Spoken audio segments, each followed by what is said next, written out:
ስፓይናል በፊዳ ሆኖ የሽንት መቆጣጠር ችግር፣ የሲጋራ መቆጣጠር ችግር ማይኖርበት ሰው በብዙ ፐርሰንት እና እኔም የዛ ችግር ተጠቂ።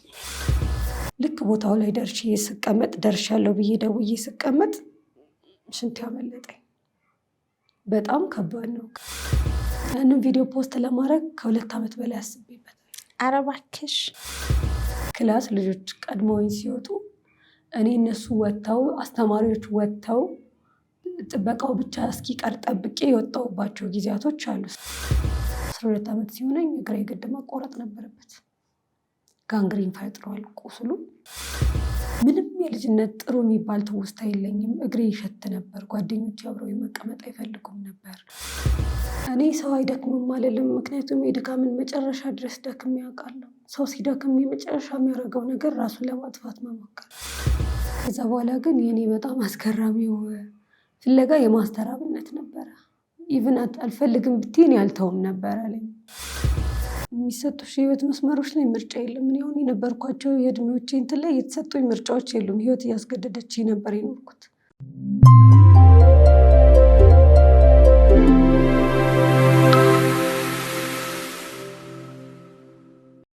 እንኳን ደህና መጣሽ። እንዴት ነሽ? ደህና ነኝ። እስቲ ተዋወቂልኝ። እሺ፣ የአብጸጋ በለጠ ወይም በሶሻል ሚዲያ ስሜ ዲኮ እባላለሁ። ዲኮ ምን ማለት ነው?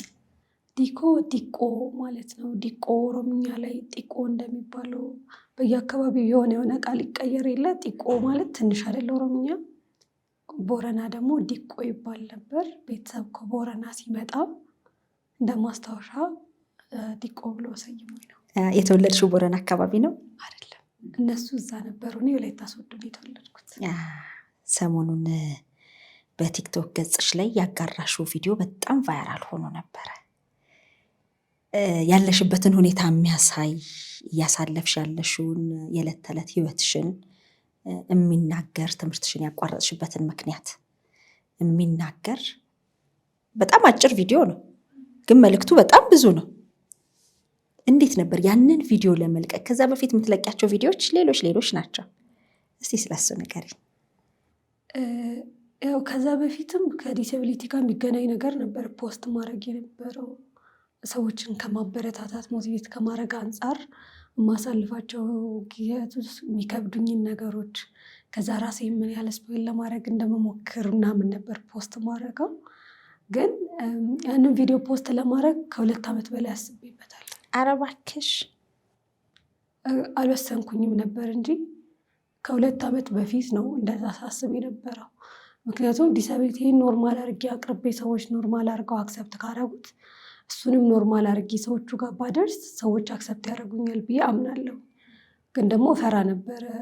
ትፈሪያለሽ፣ ያደግሽበት አካባቢ ላይ ሰዎች አያውቁም። እኔ ማንም አያውቅም ከቤተሰብ በስተቀር፣ በጣም ከቅርብ ጓደኞቼና ከቤተሰቦቼ በቀር ጎረቤቶቻችን፣ አክስቶቼ፣ አጎቶቼ፣ ቤተሰቦቼ እንኳን አያውቁም፣ ዘመድ አዝማድ። እና እንዴት ነው ከዛ በኋላ የሚሆነው ነገር?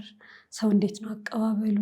የተለመደ አይነት ክስተት፣ የተለመዱ የሚባሉ አይነት ክስተቶች አይደሉም። ለምሳሌ አይነ ስውር እንደመሆን፣ አካል ጉዳተኛ እንደመሆን፣ የመስማት ችግር እንደመኖር ምናምን የተለመደ አይነት ችግር አይደለም። ትንሽ ወጣ ያለ ነው እና ሰዎች ሲሰሙት እንዴት ነው አቀባበሉ ምናምን እያልኩኝ በጣም ራሴን ሜንታሊ እንትን ስል ነበረ፣ ሳበረታታው ምናምን ሳዘጋጅ። በዙሪያ ደግሞ በጣም በቅርብ የሚያውቁኝ ሰዎች በቃ ኖርማል ነው አውጪው ይሉኝ ነበረ።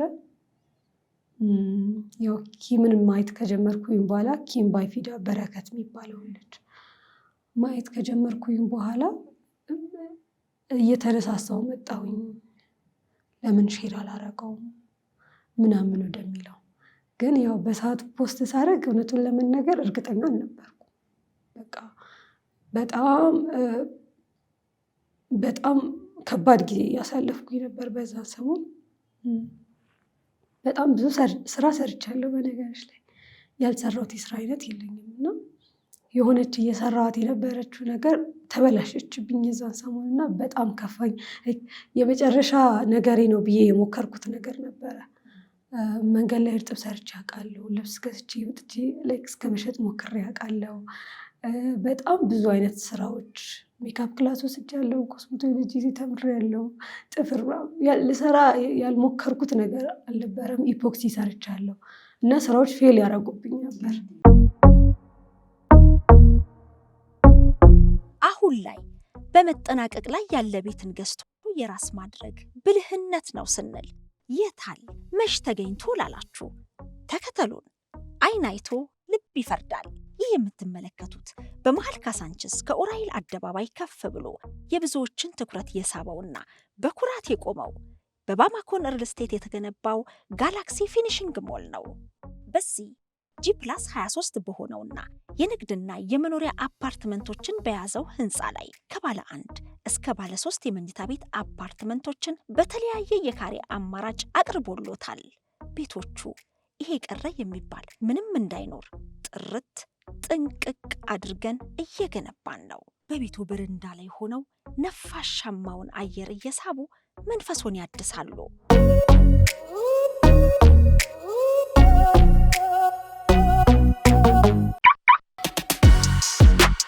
ባለ 4 ቤዝመንት 160 መኪኖችን ጥንቅቅ አድርጎ መያዝ የሚችል የመኪና ማቆሚያ በዚህ የጋላክሲ ፊኒሽንግ ሞል የሚያገኙት ነው።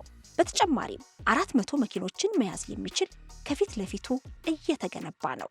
በመሃል ከተማ ጥንቅቅ ተደርጎ የተሰራው የባማኮን የመኖሪያና የንግድ አፓርትመንት ጋላክሲ ፊኒሽንግ ሞል ከካሳንችስ በተጨማሪ የአትላስና የባምቢስ ሳይታችንም ግንባታቸው እየተፋጠነ ነው። አሁን ላይ 70% ደርሷል። ታዲያ የቀሩን ቤቶች ተሸጠው ሳያልቁ ፈጥነው ቤቶን የግሉ ያድርጉ።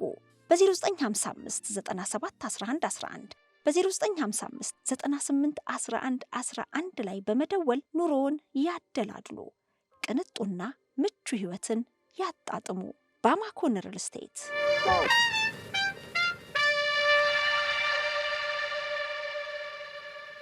ለምንድን ነው ፊልም ያደረጉት? ያው በተለያየ ምክንያት አንዳንዴ ያው ገበያ እንደምታስቢው የሆነም አዲስ ነገር ለማስለመድ ስትሞክሪ፣ አንዳንዴ ደግሞ ከኖርማሉ ሰው የኛ ፈተናዎች በ2 እጥፍ ነው የሚበረቱት። የሆነ ሰው ኖርማል የሚያገኘውን ገንዘብ የሆነች ነገር ላይ ቢያውለው፣ እኔ ግን 2 እጥፍ ነገር ላይ አወራዋለሁ። ለምሳሌ እዚህ ኖርማል ታክሲ የሆነ ሰው መጠቀም የሚችልበት ቦታ ላይ ሲሆን፣ እኔ ግን የግድ ራይድ መጠቀም ያለብኝ ቦታ አለ አይደል?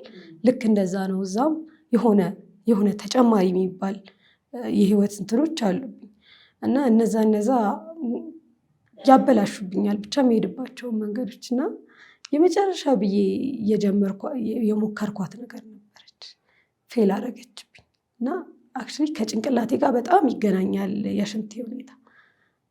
በጣም ተጨነኩኝ፣ በጣም ከፋኝ ምናምን ተኛውኝ 3 ቀን 4 ቀን ከቤት በጣም ዲፕሬስድ ከመሆኑ የተነሳ ካልጋዬ መውረድ ምናምን ከበደኝ። ሰውነት የተሳሰረ ምናምንና በጣም እያለቀስኩኝ 4 ቀን ምናምን ራሴ ላይ በር ዘግቼ ያሳለፍኩኝ እና የመጨረሻው እዛች የወጣሁባት ቀን ላይ የግድ ከሩቅ ሀገር የሚመጣ ጓደኛዬ ነበር ወደ ሶዶ።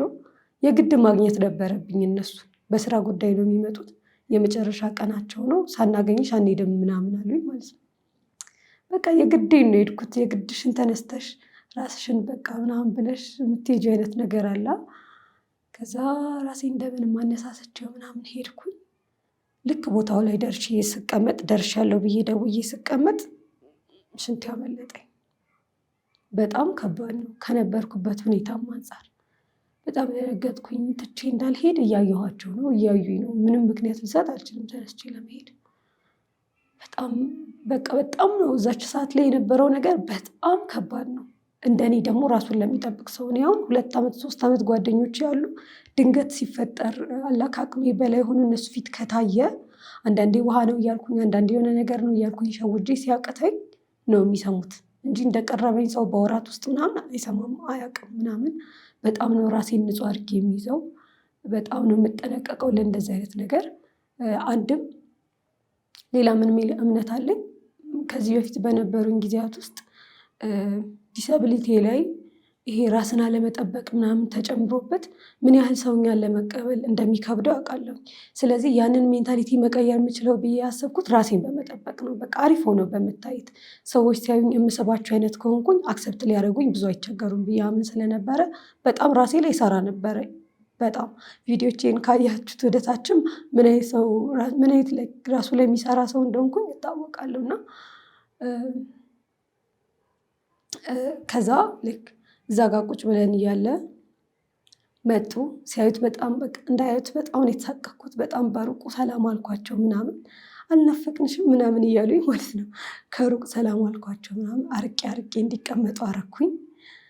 ከዛ እንደምንም የተወሰነች ደቂቃ አወራኋቸው። እንደምንም እየከበደኝ ቦታው ግሪን ኤሪያ ነገር ስለነበረ ጋርደን ነገር ስለነበረ እዛ ጋር እንትን ብዙም ሽታው ምናምን አይሰማቸውም ተራርቀን ስላለን። እንደምንም ያቺ የሆነች ደቂቃ አለፈች።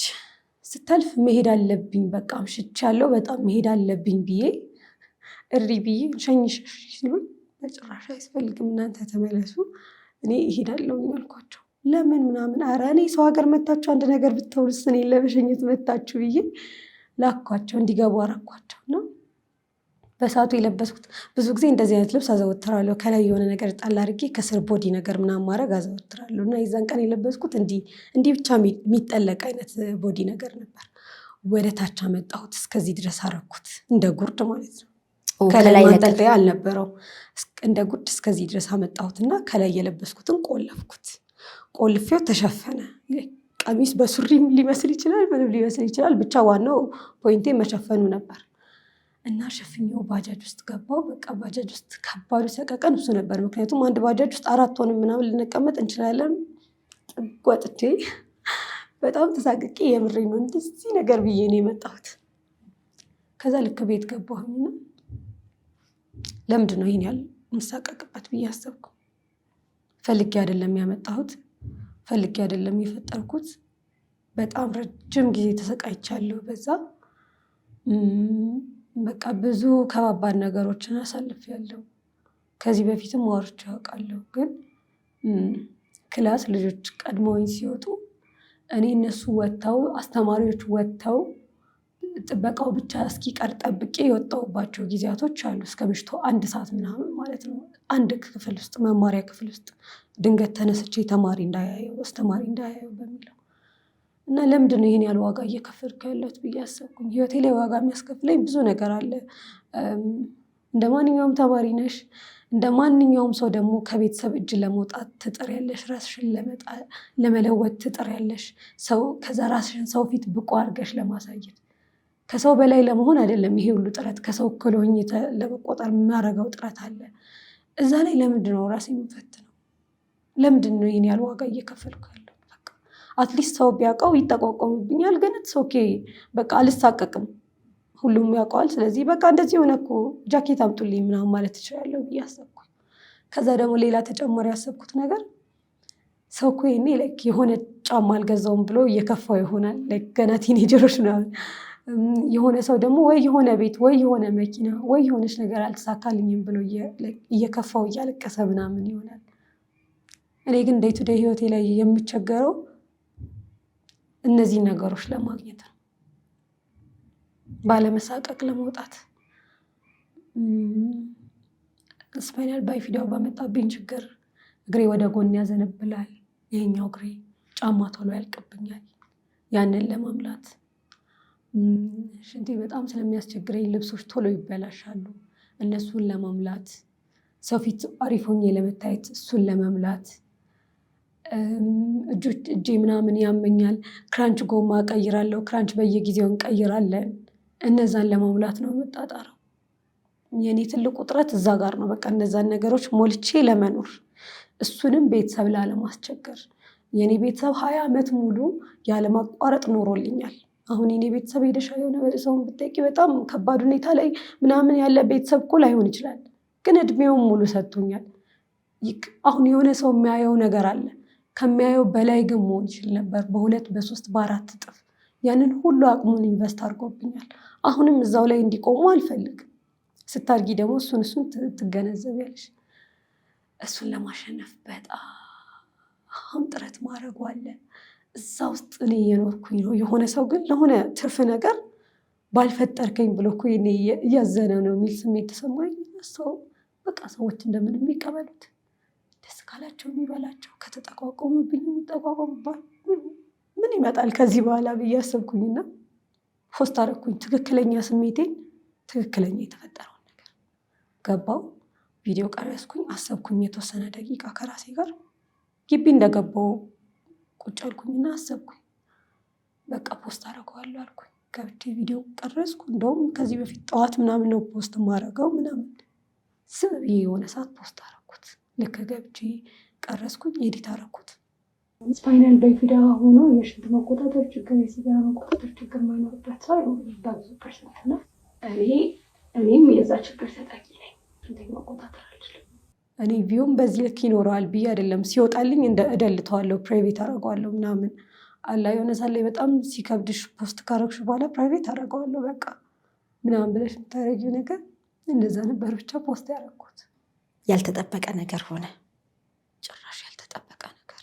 እኔ በዚህ ልክ ይታያል፣ በዚህ ልክ ሰው ይገርመዋል፣ በዚህ ልክ ሰው ሊያበረታታኝ ይፈልጋል አልገመትሽም። ከዚህ ቀደም የምትለቂያቸው ቪዲዮዎች ስንት ነበር የሚታዩት?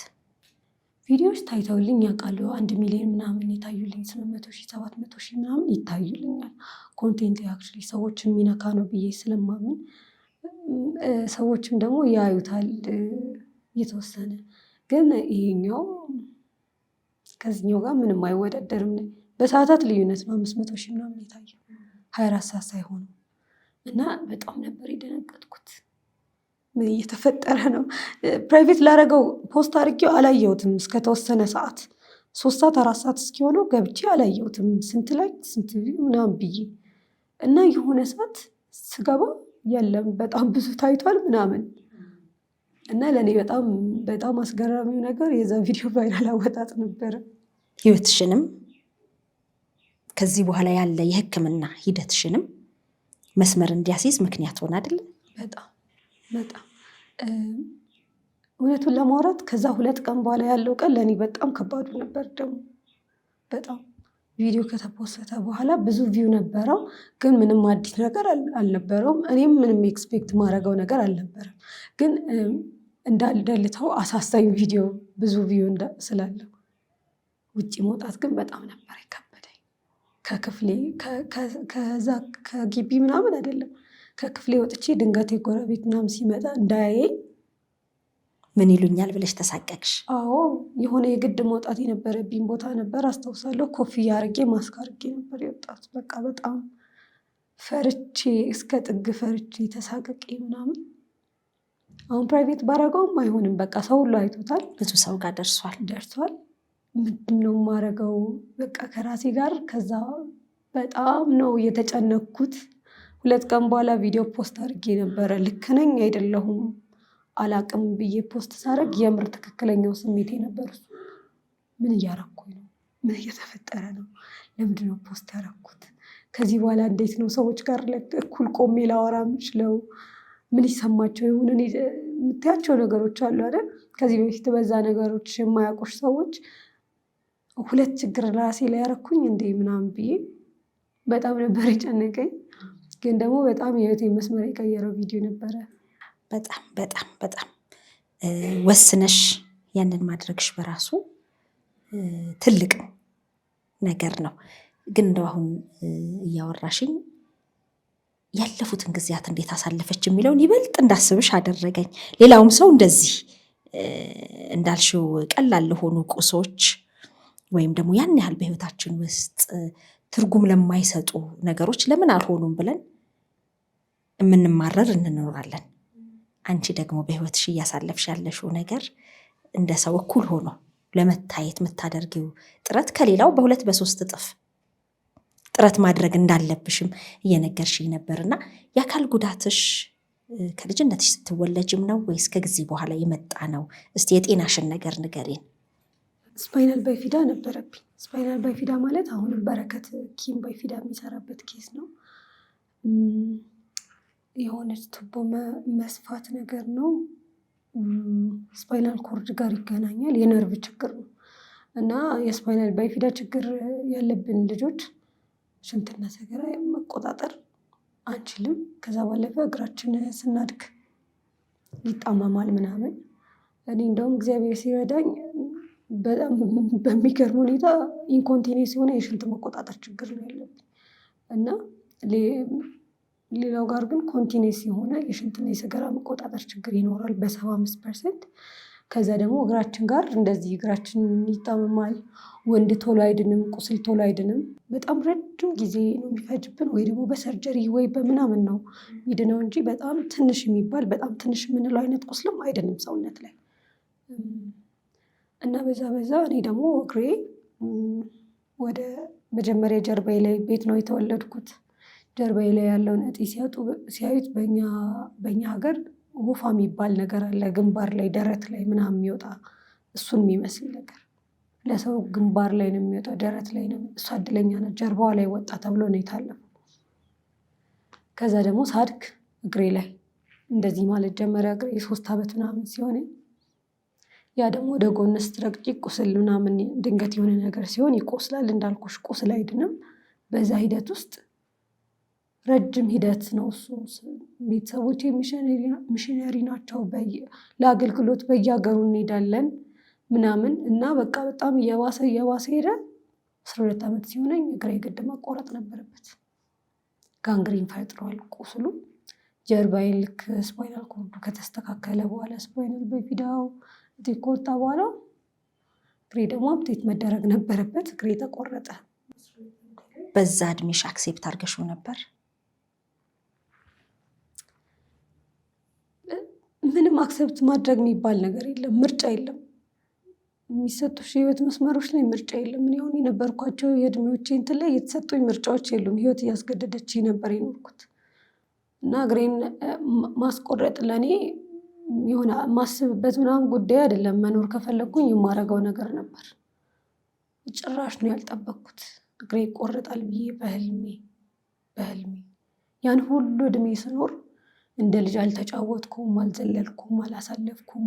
ምንም የልጅነት ጥሩ የሚባል ትውስታ የለኝም። እግሬ ይሸት ነበር። ጓደኞች አብረው መቀመጥ አይፈልጉም ነበር። በልጅነት እድሜሽ ተገለሽ መቀመጥ በጣም ነው የሚያስጠላው እና ያን ሁሉ ጠረኔ በጣም ያስጠላ ነበረ። ከማንም በላይ እየተሳተፍኩኝ ትምህርቴ ላይ ጎበዝ ነበርኩኝ። ቤተክርስቲያን ውስጥ በጣም ጎበዝ አገልጋይ ነበርኩኝ። ከማንም በላይ እየተሳተፍኩኝ ከማንም ከኋላ የሚሰጠኝ ቦታ ላይ ነበርኩኝ። ሰዎች እንዲቀበሉኝ በጣም ነበር የምታትረው በልጅነቴ እና እግሬ ቆረጥ ሲባል እኔ ከዛ በፊት የሰማሁት ጀርባሽ ከተሰራ ከ1 ወር በኋላ እግርሽ ደግሞ ይሰራል ተብሎ ነበር። ኮሬ ሆስፒታል ላይ የተሰራሁት ማዘር ትሬዛዎች ናቸው ያሰሩኝ እና ጀርባዬን ከተሰራሁኝ በኋላ ከ1 ወር በኋላ እግርሽ ይሰራል ተብሎ እያለ አንድ አእምሮ ችግር የነበረባት 6 ኪሎ ማዘር ትሬዛዎች ግቢ አብራን የምትኖር ልጅ ነበረች። ፋዘር ሲመጣ ልትቀሰቅሰኝ ብላ እግሬን ጥብልል አደረገችው። የሚታመመውን እዛው ሰዓት ላይ ጋንግሪን ፈጠረ። እግሬ መርገጥ አልቻለም። ከዛ በኋላ ብረት ገብቶበት ቀጥ ይላል የተባለው እግር ለበቀጠሮዬ ቀን ሲሄድ አጥንቶቹ አልቀዋል። ስለዚህ አምፑቴት መደረግ አለበት። በ3 ቀን ውስጥ ውሳኔውን ካላሳወቃችሁ እግሯ ከፍ ብሎ ይቆረጣል። ከዛም በላይ ከቆያችሁ ካንሰር ወደ ሰውነታችሁ ይሰራጫል የተባልኩት። ወላጅ እናት አባት አጠገብሽ ነበር? አባቴ አብሮኝ ነበረ፣ ግን የሰማሁት ከምሽቱ 5 ሰዓት አካባቢ ነው። ዶክተሩ መውጣት አልቻለም። ከስንት አንድ ስለሆነ ይመጣ የነበረው ብዙ ሰው ነበረው። መቶ ሲነግረኝ ግን ማዘር ትሬዛዎች ግቢ ነበር ማርፉ። ማዘር ትሬዛዎች ጋር 6 ኪሎ የምታውቁት ከሆነ እና ስናርፍ የወንዶች ለብቻ የሴቶች ለብቻ ነው። አባትና ልጅ ብትሆኝም አንድ ቤት ውስጥ ማደራችን። ከምሽቱ 5 ሰዓት ላይ እግሬ እንደሚቆረጥ ሳልጠብቀው ሰምቼ ስገባ ማንም አብሮኝ ሊሆን አልቻለም ነበር። በልጅነት ልቤ እዘላለሁ ብለሽ እጫወታለሁ ብለሽ አስበሽ አልመሽ የሆነ ሳለ እንደዛ ይሆናል ብለሽ መጨረሻው እንደዛ ሲሆን በልጅ አእምሮ እንዴት ከባድ እንደሆነ እግሬ ይስተካከላል በሚል ተስፋ ብቻ ለወራት ያለ ቤተሰቦቼ 6 ኪሎ ስኖር ደስተኛ ነበርኩኝ። ስለዚህ ተስፋ ነበረኝ የሆነ እስከዘለልኩኝ ምን አባቱ ምናምን። ትምህርት በጣም ወድ ነበረ። በቃ ማስብ የነበረው ጠረን እየተስተካክሎ መራመድ ችዬ ምናምን እማራለሁ የሚለውን ነበረ። ያ ሁሉ ተስፋ በአንድ ቀን ተንዶ ማንም ከጎንሽ መቀመጥ መቆም አይችልም። ማታ ነው ከኔ ጋር 15 ደቂቃ እንዲቆይ አልፈቀዱለትም። ፋዘርን ሌሊትም ስለነበረ ሴቶች ብቻም ስለሆነ ያሉት በጣም ከባድ ነው። በቃ ህይወቴ ውስጥ ከባድ ብዬ ከምጠራቸው ጊዜያቶች መሀል የእግሬ መቆረጥ የሰማሁበት ጊዜ በጣም ከባዱ ነበር ለኔ። ከዛ በህክምና ተቆረጠ። ከዛ በኋላ ነው የሽንቱ የመጣው? ቤተሰብ አያውቅም ኬዙን ስፓይናል ኮርድ እንደሆነ እንጂ ስፓይናል ቢፊዳ ስለሚባለው ነገር ዲቴል ስለነገሩ አያውቁም። እና የሽንት ችግር ነበረብኝ አሁን ላይ ማስታውሰው፣ ከዛም በፊት አሁን ላይ ነው ማስታውሰው። እንደ ልጅነት ነው የሚታሰበው? አዎ እንደ ልጅነት የሚታሰበው የሽንት ችግር ነበረብኝ እና ብቻ አሁን ላይ ነው ያለካ ህመሙ ነው ብዬ ያሰብኩት። ብቻ እግሬን ጀርባዬን ከተሰራሁኝ በኋላ ተነገረን የሽንት መቆጣጠር ችግር ሊኖርባት ይችላል፣ ግን ሊስተካከል ይችላል ምናምን የሚለውን ነገር ነገሩን። የሆነ የተወሰነ ጊዜ ሂደት ነበር የመሰለን አላ ጀርባዬ ስለተነካካ ያ የሆነ ከፋ እድሜ ሙሉ ከኔ ጋር እና በረከትን እስካየው ደግሞ እኔ ህመም አልመሰለኝም። በቃ የሆነ ወይ ከዲፕሬሽን ጋር ወይ የሆነ የህክምና ስህተት ወይ የሆነ ነገር ነበር የሚመስለኝ። ምክንያቱም ቤተሰቦቼ እንዳልኩሽ ዲቴይል እራሳቸውም ስላልሆነ የሚያሳክሙት የሚያሳክሙት ላይ እኮ ያውቋቸዋል ነገሮችን፣ ግን ድርጅቶች ሲያሳክሟቸው ላይ አሳክመው መጥተው ይሰጡሻል ምናምን ነው። እና ስፓይናል ባይፊዳ እንደሆነ የሽንቴ ችግር የዛ እንደሆነ ይሄ እግሬ ምናምን እኔ ምንም አላውቅም ነበረ። እንደውም ሁልጊዜ ህይወቴ ውስጥ ጥያቄ የነበረው ነገር እሺ ይሄ ነገር አንዴ ዋጋ አስከፍሎኛል፣ በቃ ልጅነቴን አልኖርኩበትም፣ እግሬ ተቆርጧል ምናምን ለምን ይከታተለኛል፣ ለምን ደግሞ አይተወኝ ምናምን ብዬ አስብ ነበር። ፋይናሊ ስረዳ ግን ይሄ ሁሉ ነገር የህመሙ ባህሪ ነው አሁን ላይ እንደተረዳሁት። እንግዲህ አንቺ በዛ ሁሉ ከባድ በሚባሉ ጊዜያት አሳልፈሽ ቲክቶክ ላይ የተለያዩ ቪዲዮዎችን ትለቂያለሽ። ሌሎችን ሊያበረታ የሚችል ከአካል ጉዳት ጋር ምን ያህል ሰፈር እንደሚደረግ ብዙ ነገርን እየለቀቅሽ፣ ያቺ ደግሞ ሞመንት ዘላቂ መፍትሄ ልታገኝበት የምትችይበት እንደ እግዚአብሔር ፍቃድ ሰዎች እንዲረባረቡ አይዞሽ እንዲሉሽ እንዲረዱሽ ምክንያት ሆነ። የመጀመሪያዎቹ ሰዓታት ላይ አላየሽውም ነበር። ካየሽው በኋላ ከአንቺ ቁጥጥር ውጭ ሆኗል፣ ካሰብሽው በላይ ሆኗል። መጀመሪያ ማን ደወለልሽ? ማን አገኘሽ? ብዙ ስልኮች ሲደወል መጀመሪያ ቤተሰብ ነበሩ ደንግጠው ሲያዩት ምናምን የደወሉልኝ። ከዛ በኋላ ግን የኔ በጣም አስገራሚው ፍለጋ የማስተራብነት ነበረ። በቃ ማስተራብነት የሆነ ቀን ላይቭ ላይ ቁጭ ብሎ ቪዲዮን እያሳያቸው እሺ ልጅ አምጡልኝ ብቻ ነበር ሲላቸው የነበረው። ምታቋት አሁን ቴክስት አድርጉላት፣ ደውሉላት፣ አምጡልኝ፣ አሁን እዚህ ላይቭ ላይ አምጡልኝ ላወራት ፈልጋለሁ ሲል ነበር። እሱ ለእኔ በቃ በጣም የሚገርመውም የመጀመሪያውም የእሱ ነበረ። በእርግጥ እኔ ማቃት የኛ ሀገር ልጅ ሄሮል ጴጥሮስ የምትባል ልጅ ነች ቅድሚያ ላይ ሼር ያደረገችለት አሁን እንደሰማሁት። ግን ከዛ በኋላ እንደነገረኝ ከሆነ በቃ ሰፖርት ላደረግሽ በጣም እንደሚገባ ነው የተሰማኝና ኢቭን አልፈልግም ብትይን ያልተውም ነበር አለኝ። ኢቭን አልድንም በቃ አልፈልግም እንደዛ በቃ ስሜ በዚህ መልኩ እንዲነሳ አልፈልግም ብትይ ራሱን ያልተውም ነበረ ብሎኝ እሱ ነበር ላይቭ ላይ ቁጭ ብሎ ዲኮር አምጣት ብሎ ሲጠይቃቸው በጣም ሲያስጨንቃቸው ቴክስት ማድረግ ጀመሩ። ባዮ ላይ ቁጥሬ ነበረና አካውንቴ ጋር ሰው እየገባ በጣም ብዙ ሰው ቴክስት ያደርግልኛል። ማስተራብነት ላይቭ ላይ እየፈለገች ነው። ቀልድ ነው የመሰለኝ ከአሁን ላይ እንደሚያስፈልገኝ ስለሚያስቡ እየቀለድኩ ምናምን ብዬ አሰብኩኝ። ከዛ ግን ሲደጋገምብኝ ቼክ ማድረግ ምንም ችግር የለውም ቼክ ላርግ ብዬ ነው የገባሁት። ልክ ስገባ ገብታለች ይሉታል። እኔ ነኝ እንዴ ምናምን ብዬ ዲኳለሽ ብሎ ቪዲዮ ይነሳየኝ። እኔ ነው እየፈለገኝ ያለው ምናምን አልኩ። ላኩኝ፣ ገዝት ተቀበልኩኝ። ልክ ስገባ ጊፍት ምናምን እየተሰጠኝ ነው ምናምን አልጠበቅኩኝም። ከዛ ምንም አቻኩለውኝ አካውንትሽን ንገሪኝ ምናምን አሉኝ። አካውንቴን ሁላ በአፌ አላውቀውም እኔ። አንዴ ልውጣና ልይ ምናምን ብዬ ይዋሉኝ ወጥቼ ምናምን እዛው ሌሊት ላይ እኔ ምንም ብር ያልነበረ 150 ሺህ ብር ምናምን ወደ አካውንቴ ገባ። በቃ የዛን ቀን ነው በጣም የገረመኝ።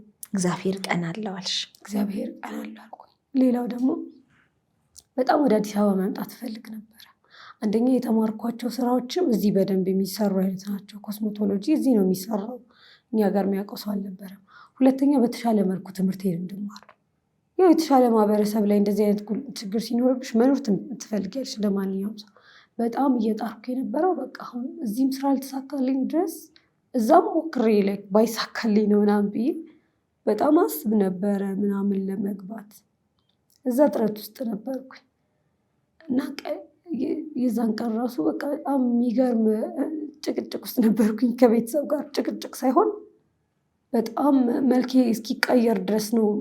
እንደዛ አይነት ድካም አይተውብኝ እስከማያውቁ ድረስ ነው የደከምኩት። እና አስታውሳለሁ የዛን ቀን ላይ ማዘር ጠርታኝ ምንም ማድረግ ቢኖርብኝ አደርጋለሁ።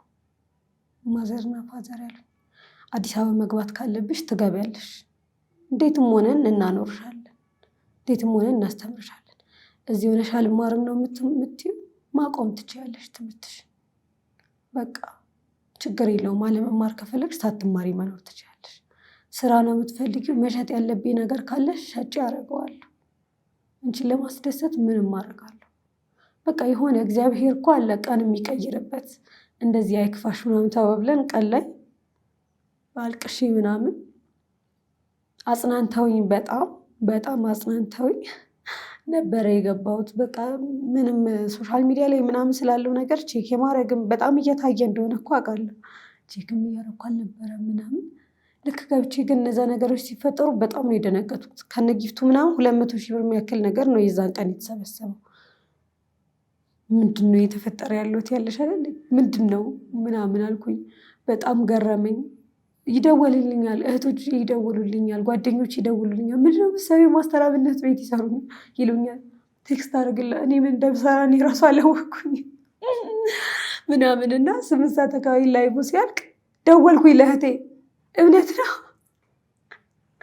እስቲ እውነት ነው ጎረቤት ነገር ነን ትንሽ 3ኛ ቤት ምናምን ነው ይሷና ካለንበት ነይና ወይ ቀስቅሽኝ አልኳት። ስምሳለኝ ህልም ከሆነ ነይና ቀስቅሽኝ፣ ራስሽ መተሽ ቀስቅሽኝ ተባባለ ማለት ነው። እና በጣም የሚገርመው ጥሪ የሚገርመው ነገር ለእኔ የማስተራብነት ነበረ። እንግዲህ በላይቭ አልቆመም እና እንደወጣው ቴክስት አደረኩ። በጣም ነው የማመሰግነው፣ ይሄ ለእኔ ከበቂ በላይ ነው እና ምናምን አልኩት። እስከ መቼም አልተውሽም ወንድምሽ እሆንሻለሁ አለኝ ማለት ነው። ለእኔ እሱ ከባድ በቃ ያልጠበቅኩት ነገር ነው። ለእኔ በጣም ማከብረው ሰው ነው። በጣም በሚያደርገው ነገር ማደንቀው ሰው ነው። ግን ከኔ ህይወት ጋር አንድም ቀን አያይዤው ማላውቀው ሰው ነው እና እስከ መቼም ወንድም እሆንሻለሁ አለኝ። የሚገርም ነው። 4 ሚሊዮን ፎሎወርስ ያለው በጣም በደግነቱ ኢትዮጵያ ጥግ እስከ ጥግ ብትሄጂ የሚታወቅ ሰው፣ በዛ ልክ ደግሞ ሀምብል። ከዛ ደግሞ በቃ ወንድምሽ እሆንሻለሁ ሲል እኔ ሌላ ከዛ በኋላ ምንም ባያደርግልኝ አልፈልግም ነበር። በቃ በቅቶኝ ነበር። ልብሽን ሙልት አድርጎት ነበር። በጣም ጸልይልኝ አለኝ። በቃ ያለኝም እኮ አንድ ነገር እሱ ነው ብዬ አሰብኩኝ። በጣም ገረመኝ። እዛው ላይቭ ላይ ነገ እመጣለሁ ብሎ ቃል ገባ። ከዛ በነጋታው መጣ። ወላይታ ሶዶ። ኧረ እባክሽ። በነጋታው ወላይታ ሶዶ መጣ። በቃ እስከዛ ድረስ ራሱ ግራ ገብቶኛል።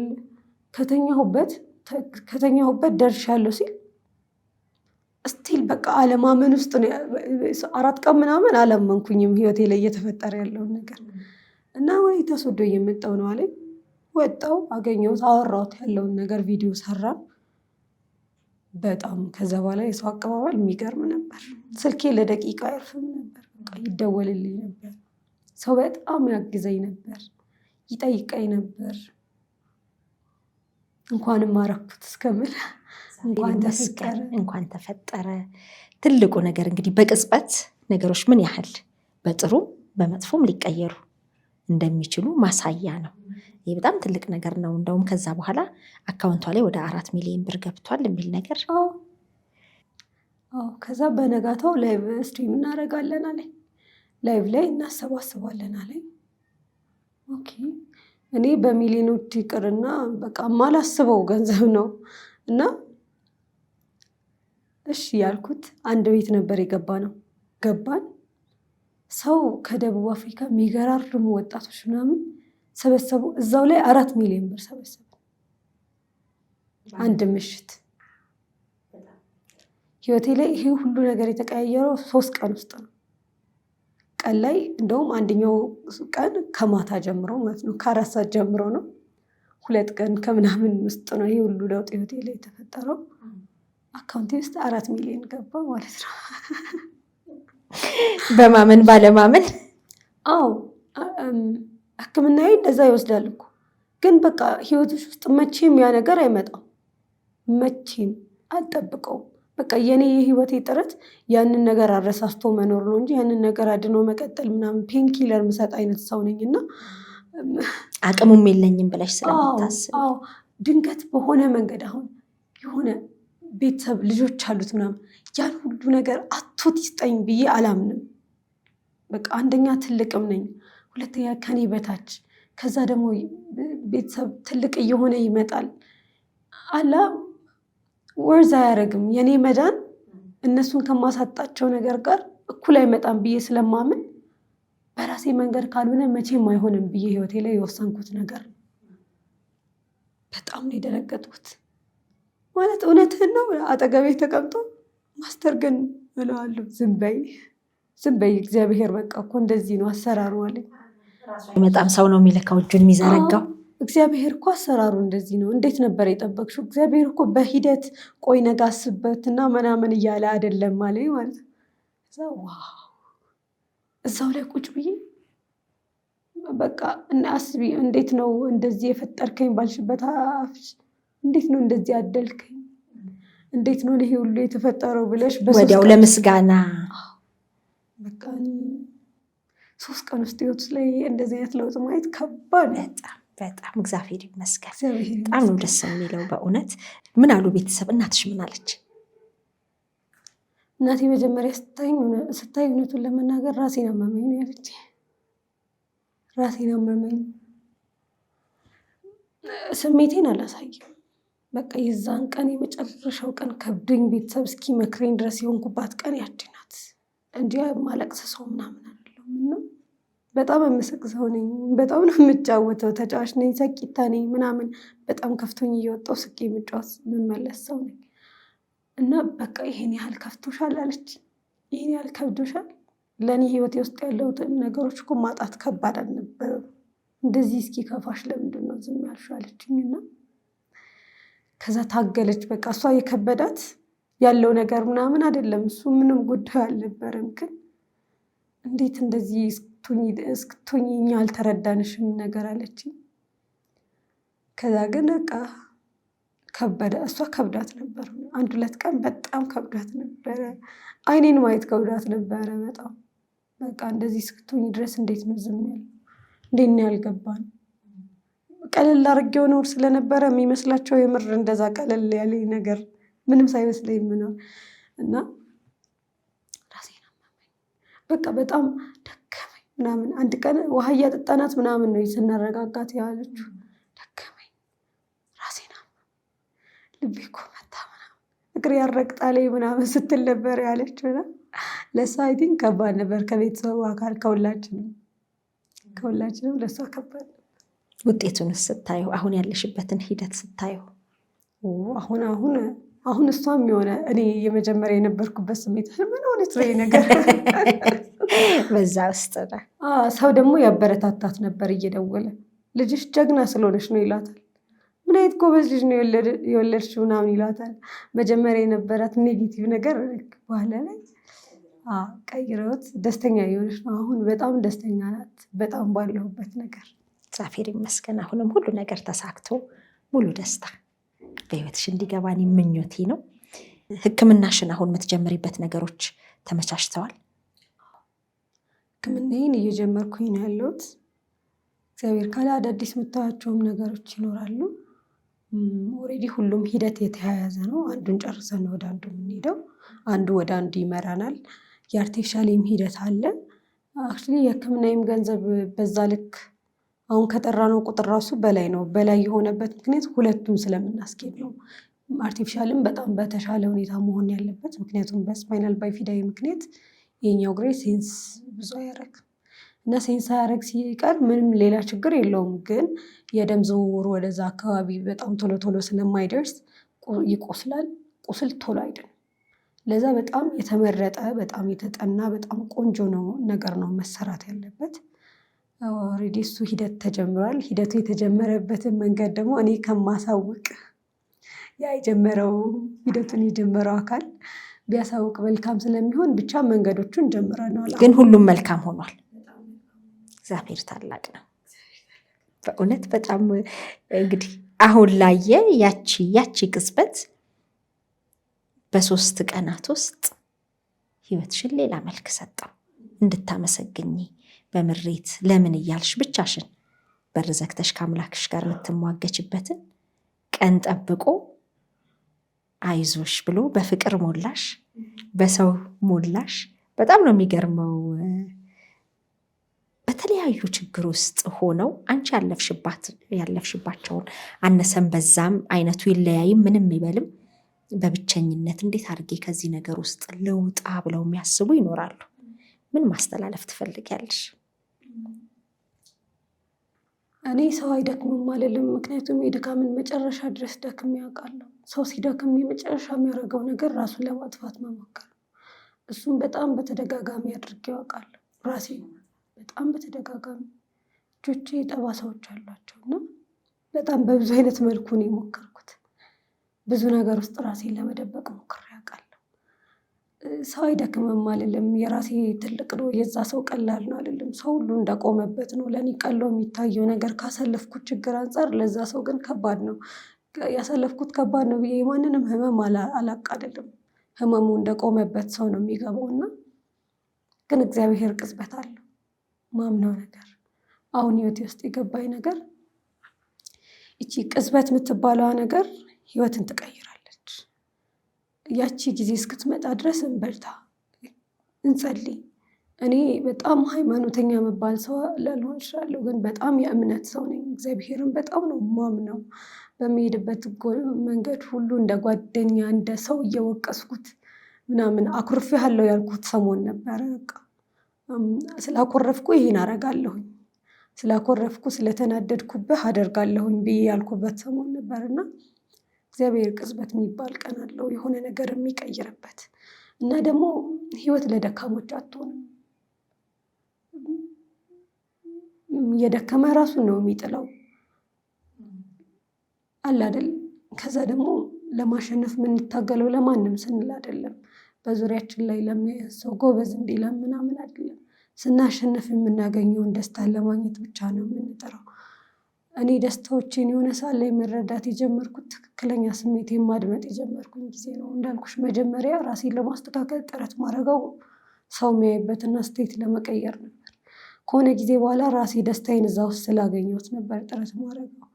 ደስታችን ውስጥ ክፋት አይኖር ምናምን በቃ መጥፎ ነገር አይኖር።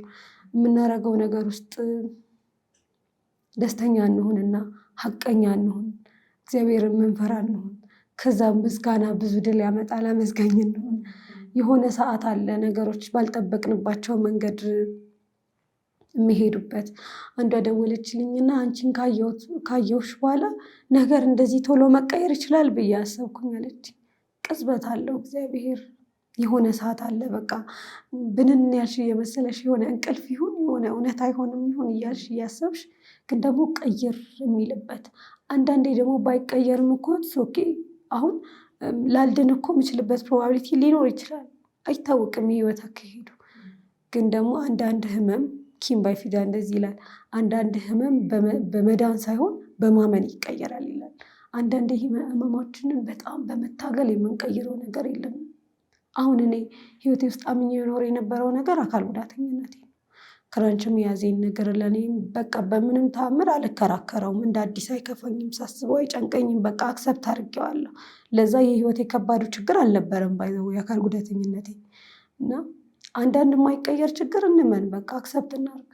ካልተቀየረ ኦኬ እዛ ውስጥ ደስተኛ ሆኜ መኖር እችላለሁኝ ብለን ግን ደግሞ ሁልጊዜ በእግዚአብሔር መታመን፣ ሁልጊዜ በመልካም ልብ መቆየት፣ ሁልጊዜ በመጠበቂያችን ላይ መቀመጥ። በአንድ ነገር አምናለሁ፣ እዛው ቦታው ላይ ቁጭ ብሎ በመጠበቅ ሳይንሸራተቱ፣ ሳይደክሙ፣ ሳይወድቁ በእምነት እኔ አሁን በእምነት እጠብቀው ነበረ። ስቲል ደክሞኝም ቲክቶክ ላይ ፖስት ማድረግ ምናምን አላቆምም። የሆነ እዛው ማድረግ ያለብኝን የህይወት መስመር አቁሜ አይደለም የጠበቅኩት፣ መስመሩን እየሄድኩኝ ደክሞኛል እኮ ሰንፌያለሁ፣ አቅቶኛል፣ ግን መስመሩን እየሄድኩኝ ጊዜውን ስጠብቅ ነበር እና ያ ተርኒንግ ፖይንት እስኪመጣ ድረስ መጠበቂያችን ላይ መቀመጥ ትልቅ ዋጋ አለው። ተስፋ ለመቁረጥ ትልቅ ዋጋ አለው። ማመስገን ትልቅ ዋጋ አለው። ከማንም በላይ ለዛ ምስክሩ እኔ ነኝ። ህይወት ደግሞ ለተሸናፊዎች እንደማትሆን አይቻለሁ። በጣም ታግዬ ያመጣኋቸውን ድሎችን አውቃቸዋለሁ። መታገል የመኖር ምልክት ነው። የሌለ አይታገልም። የሌለ እኮ ችግርም ፈተናም ምንም የለበትም። ቤት ውስጥ የሆነ እቃ ሲወድቅ ምናምን ማዘር ልትናደድ ስትል ባይሰሩ አይጥሉም ነበር ብዬ አምናለሁ። አሁን የሆነ ሰው ባይንቀሳቀስ የሆነ ባትራመጂ ያችን ነገር አጥያትም አይደል? አትበላሽብሽም። መበላሸት የህይወት ምልክት፣ የመኖር ምልክት ነው። ጸጥ ሲል ነው ነገር አቁሟል የሚባለው እና ይሁን እየተበላሸ መኖር ጥሩ ነው። የሆነ ጊዜ አለ፣ ብቻ የሆነ ጊዜ አለ። እንደዚህ አይነት ጊዜ ስሜትሽ በደንብ ይጋባል። በደንብ ብዙዎችንም ያበረታል፣ ያነቃል ብዬ አስባለሁኝ። አሁን ያለው የህክምና ሂደትሽ ሌላውም ነገር በሂደት ነው ውጤቱ የሚታወቀው። አሁን ተጀምሯል። በአንቺ ህይወት ውስጥ ትልቅ ተስፋ፣ በተሻለ ሁኔታ ችግሩን ፈቶ ህይወትን የመቀጠል ነገር ውስጥሽ በደንብ ገብቷል። እግዚአብሔር ይመስገን። መንገዶቹም እግዚአብሔር እንግዲህ ማስተራብነትን ምክንያት አድርጎ ህይወትሽን ዛሬ ላይ አድርሶ በምስጋና ተሞልተሻል። እንዳልሽው በማመን ነው የመጀመሪያው ችግሩ የሚድነው እና ምናልባት የአርቲፊሻል እግሩ የሚፈጀው ነገር በጣም ብዙ ነው። የህክምና ሂደቶቹም እንግዲህ አሁን ይሄ የተጠሩት ቁጥሮች በ2 በ3 ቀናት ውስጥ የተሰበሰቡ ናቸው።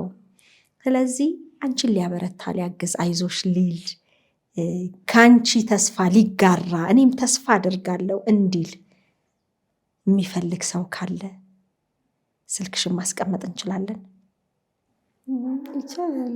ስልኬ አካውንቴ ባዮ ላይም አለ። ስልኬ ማስቀመጥ ይቻላል። ደስተኛ ነሽ?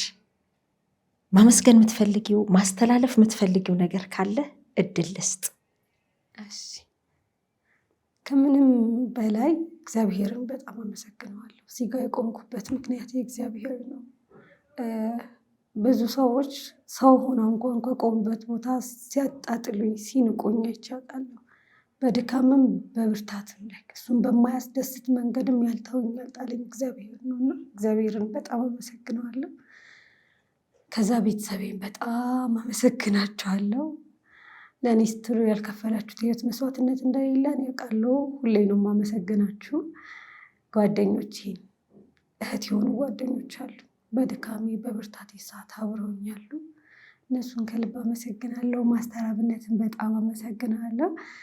የኢትዮጵያን ህዝብ በሙሉ እዚህም ያሉትን ውጭም ያሉትን የኤርትራን በጣም ኤርትራውያንን፣ ኢትዮጵያውያንን በቃ በጣም ለእነሱ ቃል የለኝም።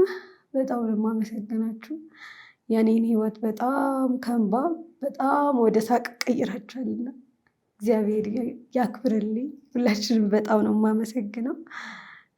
እንደኔ አይነት መንገድ ላይ ያላችሁ ደግሞ በርቱ። ስለሚቀየር ሳይሆን ባይቀየርም በርቱ። ስለሚሻሻል ሳይሆን ባይሻሻልም በርቱ። በመበርታት ውስጥ ዝም ብሎ መኖር ይሻላል በመድከም ውስጥ ከመኖርና በርቱ። እግዚአብሔር ሁላችንም ቤት ደግሞ የኔን ሀዘን ወደ ደስታ እንደቀየረው እንደኔ አይነት ህመም ውስጥ ያለን ማይነገር ማይወራ ሲነገር የሚያስደነግጥ የሚያሳፍር ህመም ውስጥ ላለን ሁሉ እግዚአብሔር ደግሞ ደርሶልን ሁላችንም አንድ ላይ ለመሳቅ ያብቃን። አሜን አሜን አሜን። በጣም ደስ ብሎኛል። እንግዲህ ያው ከዚህ በኋላ እዚሁ መከተምሽ አይቀርም በስራም በሌላም። ስራሽ ደግሞ ምን ላይ ደርሷል ብለን መተን እንጎበኝሻለን። በጣም ደስ ብሎኛል ስላገኘሁሽ። ደስታሽ ተጋብቶብኛል። እግዚአብሔር ያክብርልኝ። ውድ የሸገር ኢንፎ ሚዲያ ተከታታዮች የ2018 የአዲስ ዓመት እቅድ ልንገራችሁ። ቤተሰቦቼን ወደ 1 ሚሊዮን ማድረስ ነው። ይህ መቼም ከባድ ይሆናል ብዬ አላስብም። ምክንያቱም በሸገር ኢንፎ ሚዲያ የምንለቃቸውን ቪዲዮዎች የሚመለከቱ 60 በመቶ የሚደርሱ ቤተሰቦቻችን ሰብስክራይብ ያላደረጉ ናቸው። ስለዚህ እናንተ በዚህ ሰዓት ይህንን ቪዲዮ የምትከታተሉ ሰብስክራይብ የምትለውን በተን ነካ ካደረጋችሁ ይህንን እቅዴን ታሳኩልኛላችሁ። ስለዚህ በቅርቡ 1 ሚሊዮን ለመድረስ እንድንችል እናንተ ሰብስክራይብ ያላደረጋችሁ ውድ ቤተሰቦቻችን ሰብስክራይብ እንድታደርጉ በአክብሮት ነው የምንጠይቀው። ሸገር ኢንፎ ሚዲያ ትክክለኛና ተአማኒ የሆኑ መረጃዎችን የምታገኙበት ነው። እናመሰግናለን።